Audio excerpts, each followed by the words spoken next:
Bismillahirrahmanirrahim. Assalamualaikum warahmatullahi wabarakatuh. Alhamdulillah, wassalatu wassalamu ala rasulillah wa ala alihi wa sahbihi wa mawalah wa la hawla wa la quwwata illa billah. Rabbi syrah li sadri wa yassir li amri wahlul 'uqdatam min lisani yafqahu qawli. Subhanaka la ilma lana illa ma 'allamtana innaka antal alimul hakim. Ma'asyiral muslimin, Bapak Ibu jamaah Masjid Jami Al-Huda Kampung Bebean yang sangat kami hormati, dan semoga senantiasa dalam penjagaan, bimbingan, dan diberikan limpahan rahmat dari Allah Subhanahu wa ta'ala. Alhamdulillah, kita bertemu kembali di majelis rutin pekanan kita ngaji hadis. Dalam hal ini kita mengambil referensi hadis arba'in, hadis yang cukup masyhur dan selayaknya setiap muslim mengkaji, membaca, menelaah hadis ini. Pada pertemuan terakhir kita membahas masih tentang ad-dinun nasihah, bahwa agama adalah nasihat. Akan lalu pada bagian nasihat kepada para pemimpin umat Islam, an-nasihatu li a'immatil muslimin, yang mana kemarin kami sampaikan bahwa pemimpin ini mencakup ya pemimpin pemerintahan juga ulama. Ulama ini pemimpin umat dari sisi keagamaan. Kalau pemerintah itu pemimpin umat dari sisi keadministrasian gitu ya. Nah, malam hari ini kita masih di bab ini, masuk ke penggalan berikutnya, an-nasihatu li'ammatil muslimin. Dulu redaksi hadisnya kan ad-dinun nasihah, agama itu nasihat. Ditanyakan oleh para sahabat, liman, untuk siapa? Jawaban Rasulullah, lillahi wa li rasulihi wa li kitabihi wa li a'immatil muslimina wa ammatihim. Penggalan akhir ini untuk umat Islam secara umum. Nah, bagaimana kemudian nasihat kita, ketulusan kita, sikap yang harusnya kita berikan kepada umat Islam secara umum. Wa dzalika bi irsyadihim lima salihihim fi amri akhiratihim wa dunyahum, yaitu dengan memberikan irsyad, pengarahan, mengarahkan mereka menuju kemaslahatan mereka, baik dalam urusan akhirat maupun urusan dunia. Jadi secara globalnya begitu, bagaimana kita ya dengan sesama muslim itu mengajak, mengarahkan ya menuju kemaslahatan. Kemaslahatan itu kebaikan. Bagaimana agar saudara muslim kita mendapatkan kemaslahatan baik di dunia, terlebih ya di akhirat, agar mendapatkan kebaikan di dunia dan di akhiratnya. Wa mimma yu'safu lahu annal muslimina qad tahawanu fil qiyam bihaqqi nushi ba'dihim ba'dha wa khasatan fima yuqaddimunahu li akhiratihim. Dan di antara yang menjadi keprihatinan bahwa kaum muslimin, tentunya ya sebagian gitu ya, qad tahawanu, mengabaikan dalam hal menunaikan nasihat di antara satu dengan yang lainnya ini, khususnya dalam hal urusan akhiratnya. Ya, ini disinggung oleh pensyarah hadis arba'in ini dalam kitab Al-Wafi. Beliau mendapati ya di antara yang memprihatinkan, dan barangkali ini juga kita dapati di tengah-tengah kita, di mana kita, ya katakanlah kita nggak nunjuk siapa-siapa, katakanlah kita gitu, abai atau kemudian tidak mengindahkan dalam hal saling menasehati, saling memberikan ketulusan, kepedulian ya antara sesama kita, antara sesama muslim dalam hal urusan akhirat ini. Wa qassaru julla ihtimamihim ala masalihid dunya wa zakharifiha, dan hanya kemudian memberikan perhatian dalam kemaslahatan dunia saja. Harusnya justru lebih prioritas urusan akhirat, karena memang akhirat itulah yang utama. Akhirat itulah nanti tempat kembali kita.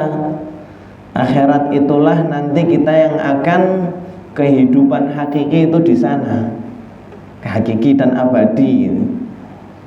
Maka di antara bentuk nasihat atau ketulusan, kalau kita memang benar-benar tulus, artinya mencintai saudara muslim kita ya, dalam hal yang mengarahkan pada kebahagiaan akhirat, kemaslahatan akhirat, ya kita nasihati saudara kita ajak, kita arahkan, yuk gini nanti agar akhirat kita itu ya di sana kita mendapatkan kemaslahatan. Ya meskipun memang nanti kewajiban kita mengingatkan, menasehati, mengajak, tidak bisa kita memaksa, kecuali kalau dalam posisi sebagai pemangku kebijakan, ya sebuah kebijakan, bisa nanti kebijakan itu mengikat untuk semua. Tapi kalau sama-sama ya kita sebagai masyarakat, warga biasa kan ya mengajak, mengingatkan. Urusan nanti apakah mau apa tidak ya kembali kepada masing-masing. Urusan nanti hidayah yaitu ada di tangan Allah Subhanahu wa ta'ala. Wa yajibu alla taqtasirun nasihatu wa yajibu alla taqtasirun nasihatu 'alal qaul. Dan hendaknya nasihat ini jangan hanya terwujud dalam ucapan semata, bal yajibu an tata'adda dzalika ilal amal, tapi wajib juga terwujud dalam bentuk perbuatan nyata, tindakan nyata. Ya. Fatadharun nasihah fil mujtama'al islami, dan nasihat ini, ketulusan ini ya tampak dalam kehidupan masyarakat Islam ya, terwujud dalam satron lil aurat, menutupi aib. Kalau ada saudara muslim kita ada aib-aib atau ya hal-hal yang ia tidak ingin itu diungkap dan diketahui banyak orang, ya kita tutupi aib itu. Intinya nasihat ini terwujud dalam kepedulian, ya. Nah, kepedulian ini kemudian terwujudkan dalam menutupi aib, saddan lil khalal, atau apa? Kalau ada kekurangan ya kita tambali, wa daf'an lid darar, mencegah daripada kemudaratan-kemudaratan, wa jalban lil masalih, dan memberikan kemaslahatan-kemaslahatan, wa amran bil ma'rufi wa nahyan 'anil munkar, dan memerintahkan kepada yang ma'ruf dan mencegah daripada yang mungkar, wa tauqiran lil kabir, terwujud pula dalam penghormatan kepada yang lebih tua, wa rahmatan bis shaghir, dan menyayangi yang lebih kecil, lebih muda, wa tarkan lil ghisyi wal hasad, dan meninggalkan kecurangan dan hasad, wa in adarra dzalika bidunyan nasih au bimalihi, meskipun ya dalam menegakkan nasihat ketulusan ini tadi itu berkonsekuensi memudoroti sang pemberi nasihat itu tadi, baik dalam dunia maupun hartanya, meskipun akan ada konsekuensi-konsekuensi yang akan ia hadapi. Ya, ini beberapa contoh perwujudan yang disebutkan oleh pensyarah. Ya, intinya kita kepada sesama muslim, ya intinya sesama muslim itu ya secara keseluruhan. Kita diibaratkan oleh Rasulullah dalam sebuah hadis, satu muslim dengan muslim lainnya itu bagaikan satu tubuh. Ada hadis lain bagaikan bangunan yang satu, yasuddu ba'duhum ba'dha, antara namanya bangunan, antara satu bagian daripada bangunan itu dengan yang lainnya saling menguatkan. Yasuddu, niki bangunan antara dinding dengan tiang dengan mungkin fondasi dan lain-lainnya, ya. Semua itu kan bersinergi, saling menguatkan satu dengan yang lainnya. Itu perumpamaan digambarkan oleh Rasulullah. Dalam hadis lain tadi, seperti tubuh yang satu. Jika ada sebagian anggota tubuh yang sakit, maka seluruh tubuh ini ikut merasakan sakit tersebut. Dan itu yang harusnya saat ini kita ada dalam diri kita. Ketika saat ini saudara-saudara kita yang masih satu tubuh dengan kita, meskipun ya karena umat Islam saat ini tersekat dengan batas-batas teritorial, ya, di Palestina sana, saat ini saudara kita sedang mengalami penindasan, kesewenang-wenangan, penjajahan, pembunuhan, pembantaian dan lain sebagainya. Kok hal itu tidak menimbulkan adanya rasa sakit dalam hati kita? Nah, berarti ketulusan kita terhadap sesama muslim itu masih perlu dipertanyakan. Okay. Minimal kita ada rasa, ya, karena ikatan iman itu tadi, ikatan keislaman, ya. Ketika saudara kita mengalami hal-hal semacam itu tadi, sebagaimana kita saksikan saat ini, ya, kita tumbuh, ya, ikut merasakan sakit, yang kemudian hal itu nanti menumbuhkan solidaritas, empati, kepedulian, ingin membantu. Saya ini bisa bantu dalam bentuk apa? Itu ke sesama muslimnya. Belum lagi kalau konteks Palestina, yaitu menyangkut syiar suci umat Islam, Baitul Maqdis, yang merupakan kiblat pertama umat Islam, tempat transitnya Rasulullah ketika Isra Mi'raj. Allah mampu saja, bisa-bisa saja mau ngangkat Rasulullah, diundang ke Sidratul Muntaha sana, langsung saja dari Makkah langsung ke langit. Tapi Allah menghendaki untuk kemudian ke Baitul Maqdis terlebih dahulu, Masjidil Aqsa terlebih dahulu, agar terjalin satu ikatan kuat antara Masjidil Haram dan Masjidil Aqsa. Subhanalladzi asra bi 'abdihi lailan minal Masjidil Haram ilal Masjidil Aqsa alladzi barakna haulahu linuriyahu min ayatina. Ya, Maha suci Allah, zat yang memperjalankan hambanya. Hambanya di sini adalah Rasulullah Nabi Muhammad. Memperjalankan Isra. Isra itu perjalanan di malam hari. Lailan pada malam hari, minal Masjidil Haram, dari Masjidil Haram, ilal Masjidil Aqsa, menuju Masjidil Aqsa, alladzi barakna haulahu, yang kami berkahi sekelilingnya Masjidil Aqsa itu tadi. Allah tegaskan, itu tanah yang Allah berkahi. Nah, ketika saat itu kehormatan itu dinodai oleh musuh-musuh Allah, musuh-musuh Islam, nah, sudahkah kita kemudian ikut tersakiti, kemudian peduli dan ingin berkontribusi? Apa yang bisa saya lakukan? Apa yang bisa kita kontribusikan? Saudara-saudara kita saat ini di Palestina, mereka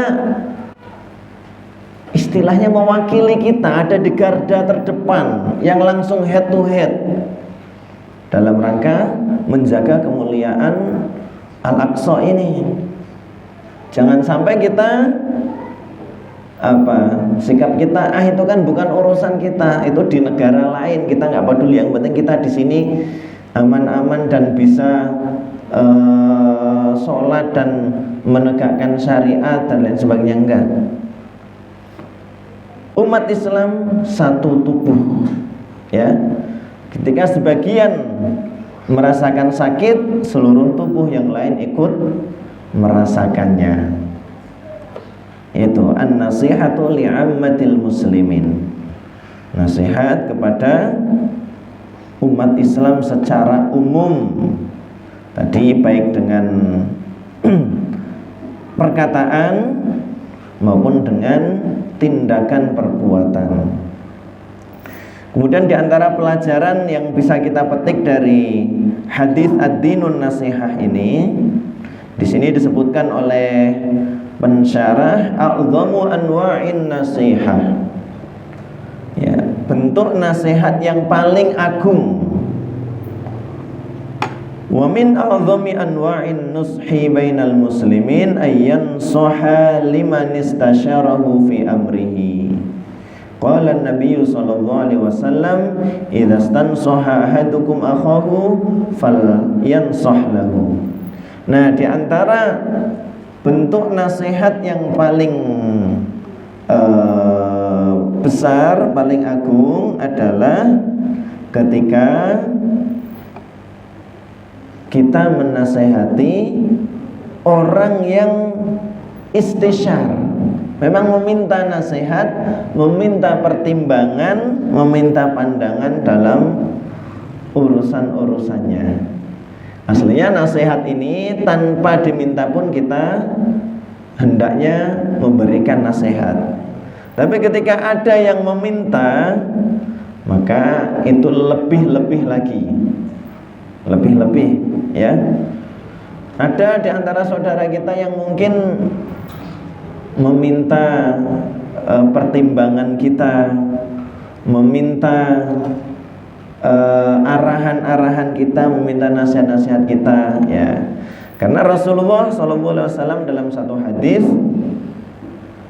ya, idza stansaha ahadukum akhahu falyansah lahu. Jika salah seorang di antara kalian meminta nasihat kepada saudaranya, hendaklah ia menasehatinya.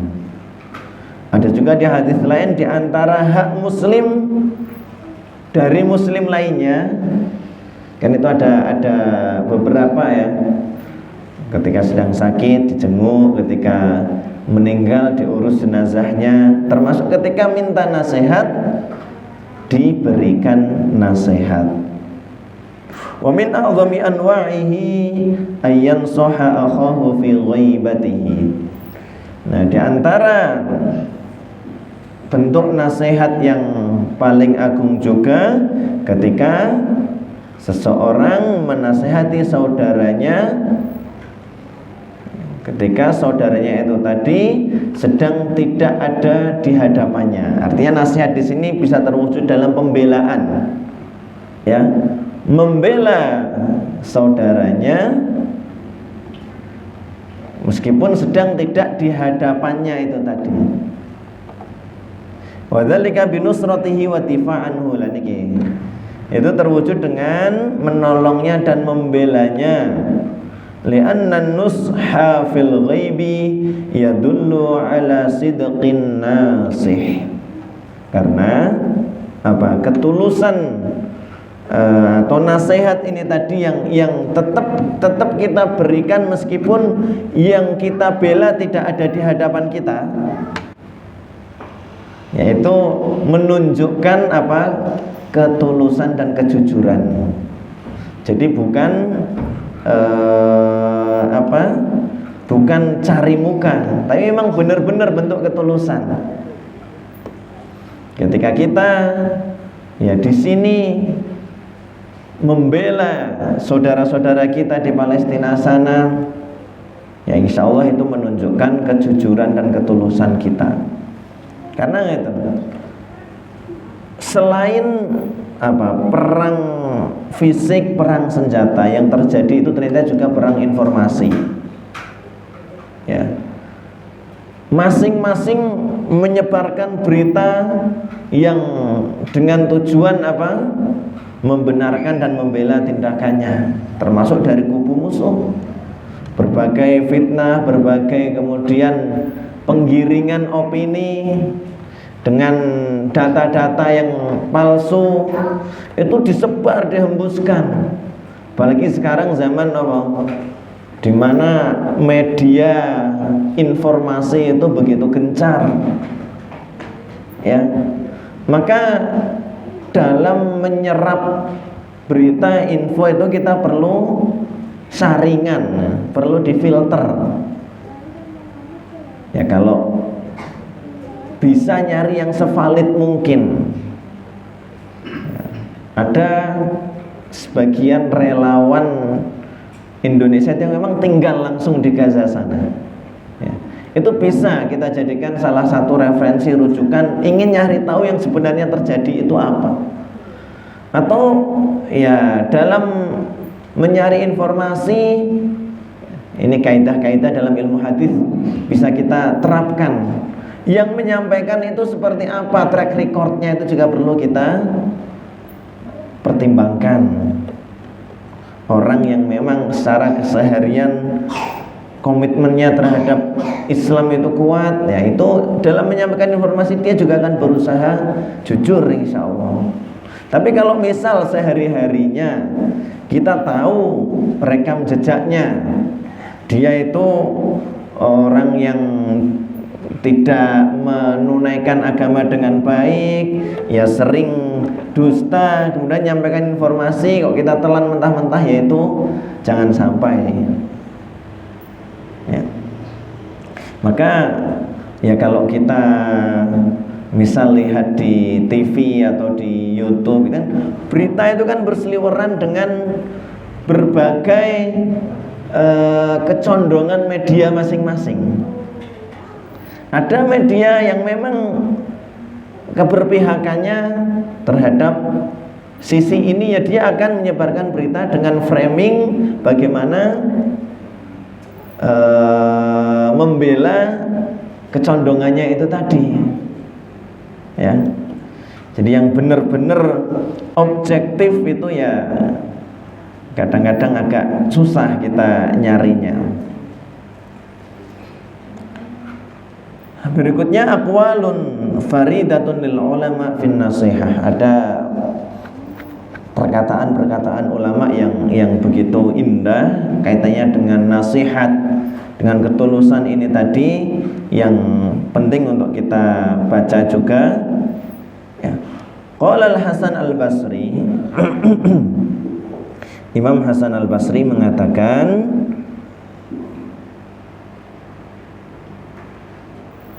qala ba'du ashabin Nabi sallallahu alaihi wasallam, sebagian sahabat-sahabat Nabi sallallahu alaihi wasallam itu mengatakan, walladzi nafsi biyadihi in syi'tum la uqsimanna lakum billah, demi zat yang jiwaku ada di tangannya, jika kalian menghendaki maka aku akan bersumpah untuk kalian dengan nama Allah. Inna ahabba ibadallah ilallah, sesungguhnya hamba Allah yang paling dicintai oleh Allah itu alladzina yuhabbibunallaha ila ibadih, orang-orang yang menjadikan Allah cinta kepada hambanya. Artinya apa? Dengan mungkin nasihatnya, dengan perbuatannya, dengan sentuhan-sentuhan dakwahnya, ia memperbaiki kondisi orang sehingga orang itu menjadi lebih dicintai oleh Allah. Ya, wa yuhabbibuna ibadallahi ilallah, dan menjadikan seorang hamba semakin cinta kepada Allah. Jadi ini hamba yang paling dicintai oleh Allah adalah ia yang menjadi wasilah hidayah, gitulah. Kesimpulannya gitu. Menjadi wasilah atau perantara hidayah. Ya, hidayah itu ada di tangan Allah. Cuman seseorang menjadi tersentuh, tersadarkan, itu kan Allah akan punya wasilah-wasilah, perantara-perantara. Ketika kita atau seseorang menjadi wasilah, perantara, orang itu menjadi sadar, teringatkan, kemudian ingat Allah, ya, kemudian menjadi patuh dan takut sama Allah. Nah, inilah orang-orang yang paling dicintai oleh Allah Subhanahu wa ta'ala. Pengen nggih? Oh, berarti kita harus punya kepedulian menjadi apa? Perantara-perantara hidayah, dengan ya ucapan-ucapan, nasihat-nasihat kita, dengan upaya-upaya kita menjadi penggerak kebaikan. Program-program yang bisa kita lakukan ini kira-kira apa agar masyarakat itu semakin tersadarkan, semakin eling karo Gusti Allah, kemudian menunaikan kewajibannya dengan baik. Dengan begitu nanti hamba tersebut dicintai oleh Allah. Perantaranya siapa?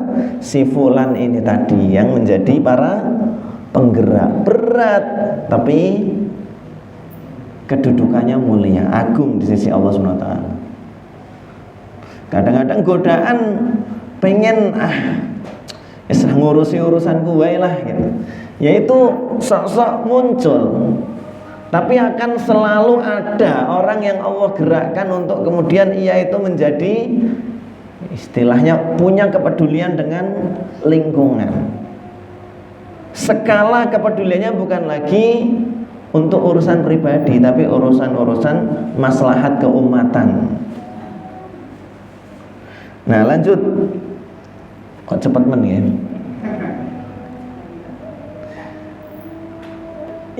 Mana tadi? Wa qala Abu Bakar Al-Muzani. Ini masih perkataan-perkataan ulama seputar nasihat ini tadi. Ma faqa Abu Bakar radhiyallahu an ashab Muhammadin sallallahu alaihi wasallam bi shaumin wala sholatin. Abu Bakar ini kan sahabat paling mulia di antara sahabat-sahabat yang lain.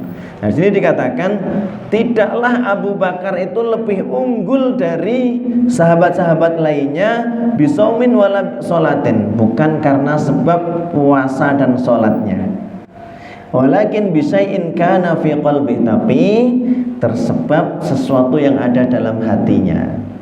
Ya, Qala alladzi kana fi qalbihi al-hubbu lillahi azza wa jal wan nasihatu fi khalqihi.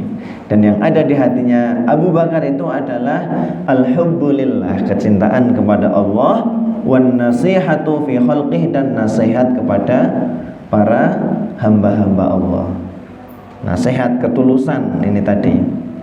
Wa qala al-Fudail bin Iyad, Imam Fudail bin Iyad mengatakan, ma adraka indana man adraka bi kathratis shalah wasiyam wa inna ma adraka indana bi sakhail anfus wa salamatis sudur wa nushu lil ummah. Apa yang diperoleh oleh generasi-generasi kami, generasi awal umat ini, generasi salaf, kenapa mereka itu lebih diunggulkan? Bahkan ini secara khusus Rasulullah menyebut ini yang terbaik dari umatku adalah zamanku, zaman setelahku, zaman setelahnya.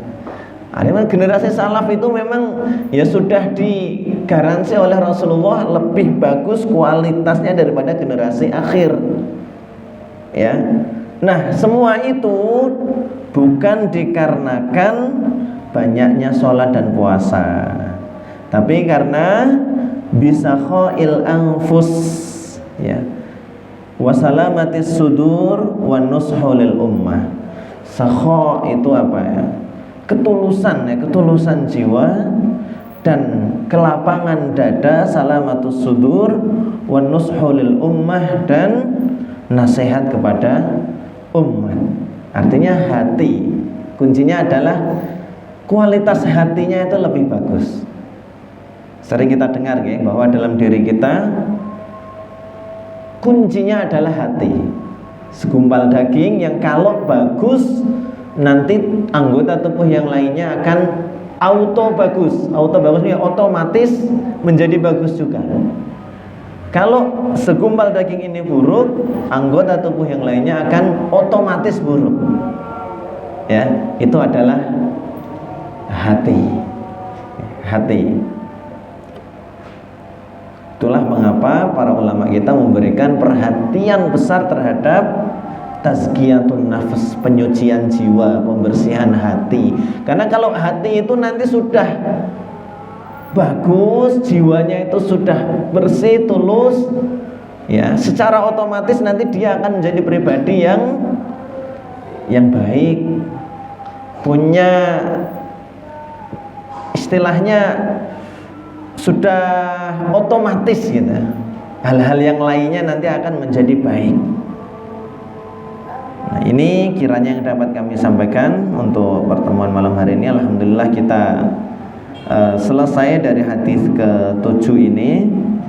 Insyaallah di pertemuan berikutnya nanti kita masuk di pembahasan hadis yang ke-8. Semoga sedikit yang kita bahas, kita kaji tadi bermanfaat untuk kita bersama, kita pahami dengan baik dan bisa kita terapkan dalam kehidupan sehari-hari. Mohon maaf atas segala khilaf dan kekurangan dalam penyampaian. Billahi taufiq wal hidayah. Assalamualaikum warahmatullahi wabarakatuh.